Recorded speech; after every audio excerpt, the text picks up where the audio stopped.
Well folks, we are back again with the next part of Senna's Lotus. Obviously we've got a couple of parts in this build, and first of all with part 3 we have some assembly on the wheel, which of course is these parts. We'll get those out in just a second. And if we turn over and pop these out, we've got our tyre, nice chunky tyre there, a couple of parts of the wheel,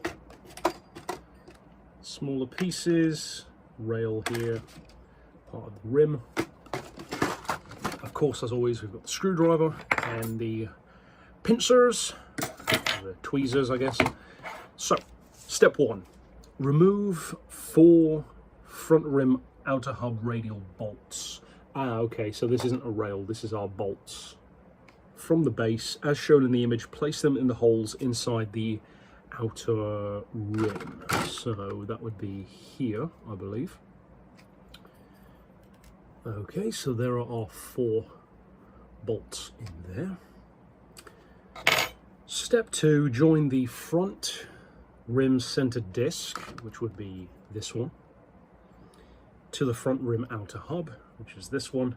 Connect the 4 pivots on the front rim outer hub to the 4 holes on the front rim center disc. So that would be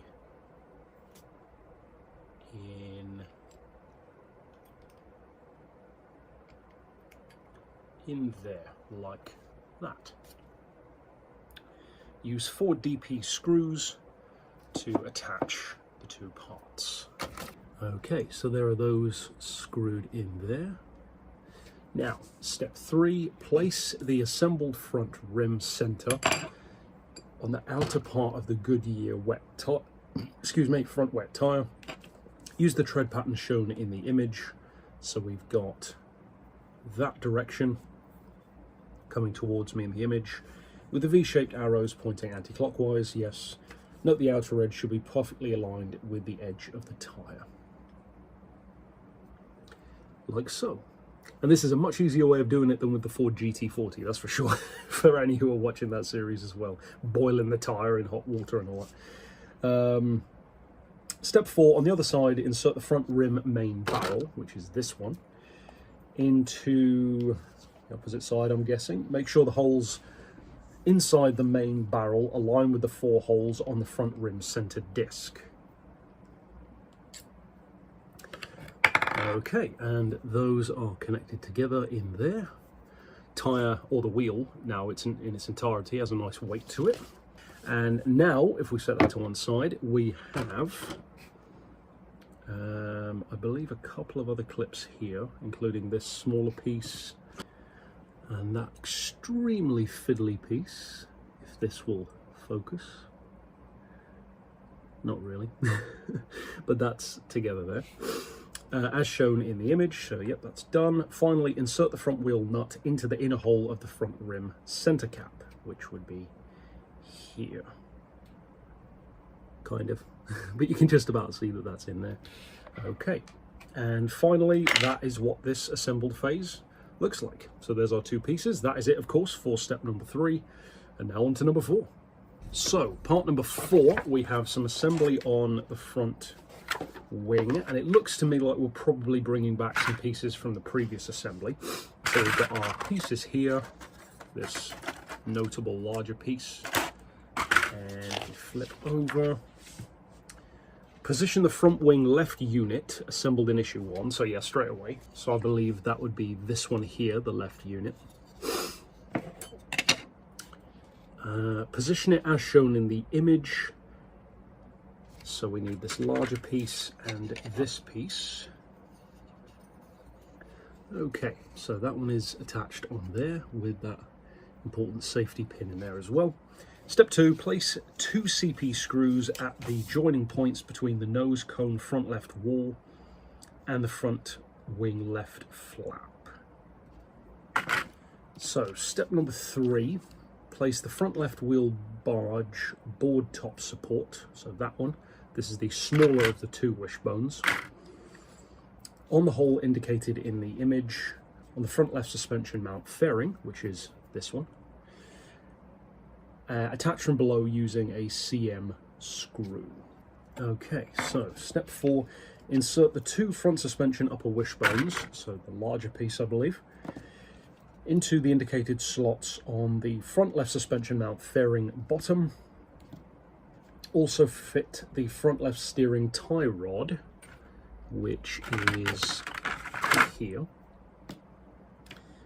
into its slot. Pay close attention to the image and assemble the parts on a flat surface so that you can position the parts in their correct locations.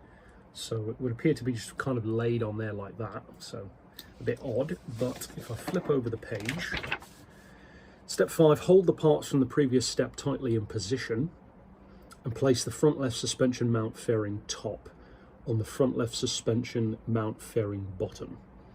Attach the parts using 3 DP screws. Okay, so these seem to be a little loose, but it won't fall out. And assuming that's correct, that's how that one is put together. Okay, then step 6, place the set assembled in the previous step, so this larger piece, in the position where it will be attached on the nose cone front left wall. Note that you should place the 2 ends of the front left suspension mount fairing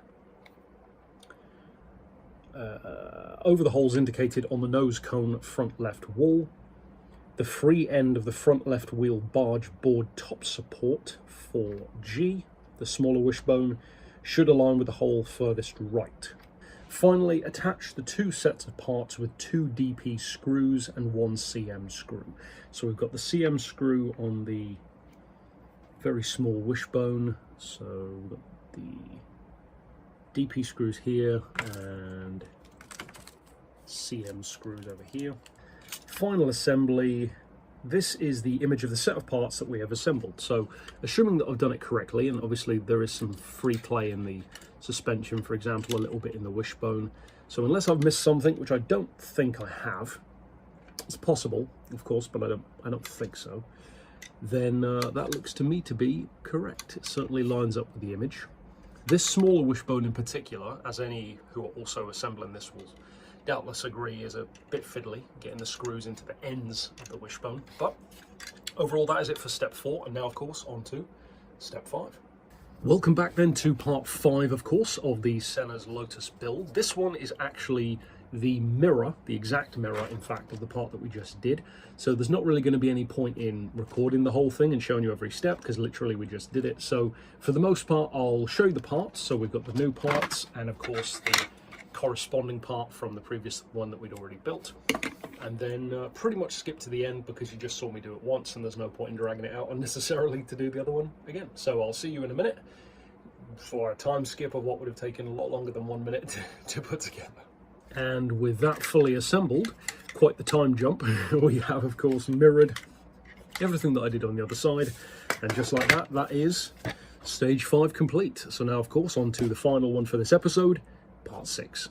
Okie dokie, so part number 6, we have the last one for this particular episode, of course, as I just said. For this one, we're bringing together the parts that we just did and connecting together the nose pieces. We have our pieces here, some screws, of course, as always.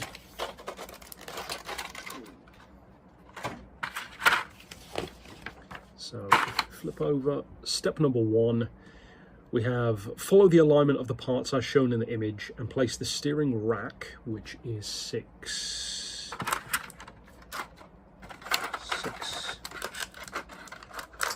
I believe. And then we'll need 6B, 6A. Okay, so follow the alignment of the parts as shown. Place the steering rack 6D on the rectangular support on the bulkhead. Okay, so with those screwed in, we have enough free play there in the steering. Now, step number 2, place the edges of the front wheel barge top support, 6E, so that'll be one of these.